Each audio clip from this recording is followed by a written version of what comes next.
One of the models that we use a lot, and I think this is very useful, are cohort models. Making sure that students are not by themselves, not entering a college atmosphere where they feel intimidated, they're alone, they're isolated, because we do know isolation and lack of engagement tends to lead to students leaving the institution.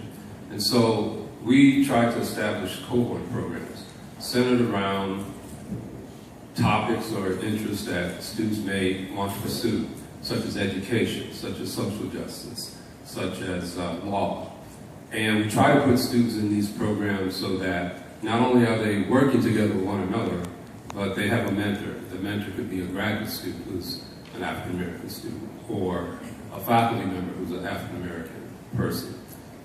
But the whole notion of it is that they don't take classes by themselves.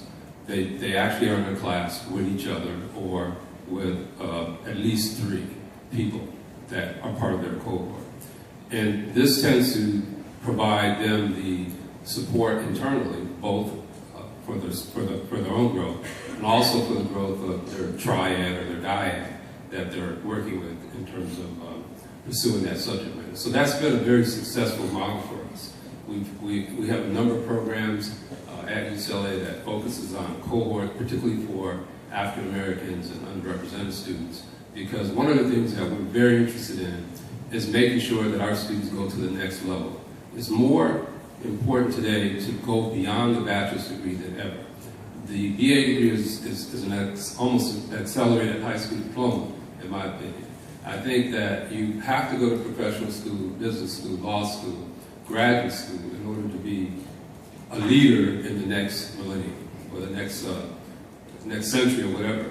The whole notion of developing professional people, developing scholars, developing leaders that will help change society, help change our communities, help impact our communities, and also to help uplift our communities is so important. So our programs, or at least the program that I oversee, is really focused upon the social justice model, in which not only do you get the education and you move on, but you go back and you change your community, you bring other folks from your community, you uplift people from your community, and you contribute to your community so that we can begin to change, who we are as a people, our institutions, our schools, our community in general. So I think the cohort model is a very successful model. It has been and has proven to be over the years. I would add to Sean Hopper's comments in that there's a lot of truth in this issue about loneliness on a college campus for students. So for parents and students, as you begin selecting your institution of higher education, think about what's important to you. So select the institution that meets your requirements or your fit, and based on your needs. In some cases, a lot of students are resilient to that, and they'll work through that, and they will be comfortable 4 years in that environment. Well, they may not be comfortable, but they'll learn to adapt, and in the end, they'll be better people because of that struggle 4 years in that institution, where they were the only person in the class. They had to share their voice, and they had to build their own networks and start everything from scratch. But then that's not for every student, right? So some students need that much more conducive environment that will help them build.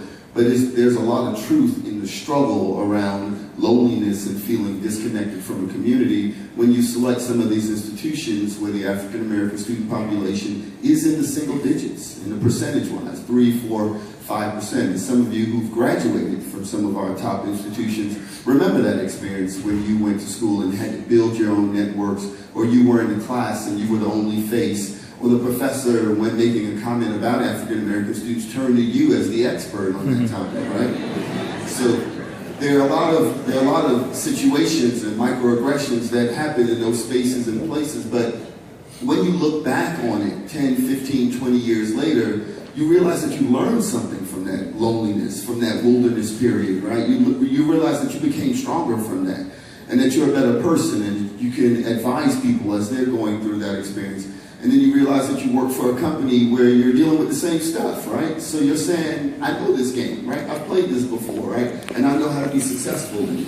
So for some students, it will be something that will help you grow. And the best piece of advice, I went to school at the University of Florida in Gainesville, and I went through the same thing. And I remember 8 to 10 years later appreciating that I went through that struggle because I knew how to adapt when I joined an organization that had the same type of profile. So I would encourage you to kind of think about that. So what are institutions doing?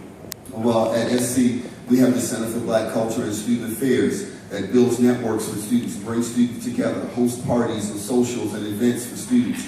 They do a lot of work during the orientation to let students know that they are part of a larger community. It's very easy for a student to enter the university, get started, and start going to classes immediately and not realize that they're part of a larger community.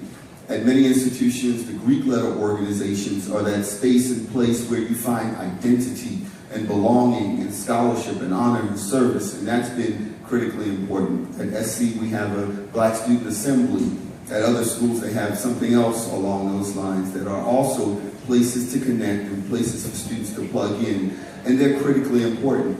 Right now at SC, I'm very proud that a group of our students are trying to create a space. They're looking for a space on or near campus that students can gather, can talk, can be themselves, can let their hair down, and have the ability to control that space and program it accordingly. So I think all of these are small things that students have been doing over the years to build a much more conducive campus environment. And some institutions have made those adjustments for all of the communities and groups of students that need these types of spaces.